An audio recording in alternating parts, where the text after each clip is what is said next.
Hello Internet! Today we're in a Peugeot SUV, or sports utility vehicle. We're tackling 5 o'clock traffic, which in Cape Town starts at 4.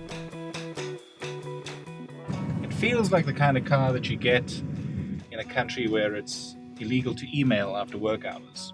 And I've never really understood the fascination with high up, massive tired cars that are going to spend most of their lives in the city. But I must be wrong because everybody else does.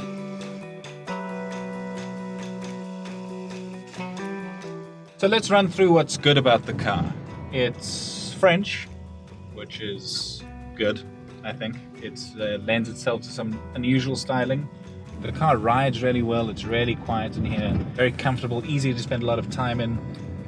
The tiny little futuristic steering wheel is actually a nice breakaway from usually the much larger steering wheels in cars of this size, and makes maneuvering a car that's this big much easier than if you had a big ship steering wheel. I don't know, I've quite enjoyed it. Even though it's not quite round, it's a little bit more of a square shape.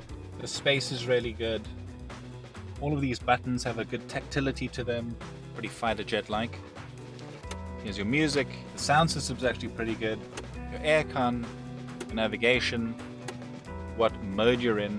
This car has a sports mode, which really doesn't make that much sense to me because it's not a sports car. And it pumps in artificial sounding engine noises through the speakers, which is quite entertaining. And the steering does stiffen up and you feel everything just get maybe 5% tauter. The steering is definitely the most noticeable aspect of that. You've got phones, and if you're an Apple owner, you've got Apple Carplay. So we're in a 1.6 litre turbo petrol. It has 121 kilowatts and it has 240 newton meters of torque, which is more than adequate power. Fuel economy, you're looking at around 8.9 to probably about 10 litres per 100 depending on how you drive and where you're driving. It's got a huge boot, properly big boot, and when the seats fold down it goes from over 500 litres to over 1,000 litres of boot space, which is perfect for those kayaking holidays that you'll be taking alone because you own a Peugeot. One aspect that I really have enjoyed is it does do a good job of combining practicality with something that's not terrible to drive. Because that seems to go together like peanut butter and jelly for some reason.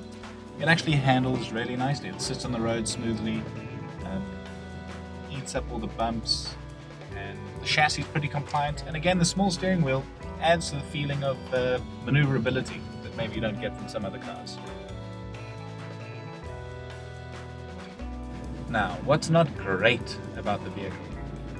I really like this car, but the one thing that I found that was frustrating was that there's just a few minor elements that seems to be stopping it from getting to the next level in terms of why people want to buy the car. One of the frustrating elements of the car is the gearbox could just be slightly more intuitive. It sometimes chooses the wrong gear, which is a frustration, can sort of make the ride a little bit more jittery than it needs to be.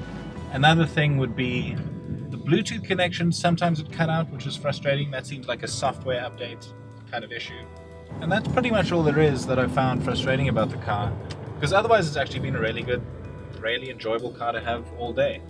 I don't really see the point of these paddles behind the steering wheel, because it doesn't really ooze sportiness, but that seems to be a trend at this point. Everybody's putting paddles on everything because, I don't know, sportiness is what people seem to be going for. More than adequate power. The 121 kilowatts lugs this big beast around with relative ease, even with a full car. A very frustrating element to me, almost as frustrating as the ubiquity of the stop-start system in so many cars, is that this is an automatic gearbox and you roll on inclines. And I don't know why it kills me so much. It's just really great car. I've really enjoyed my time in it.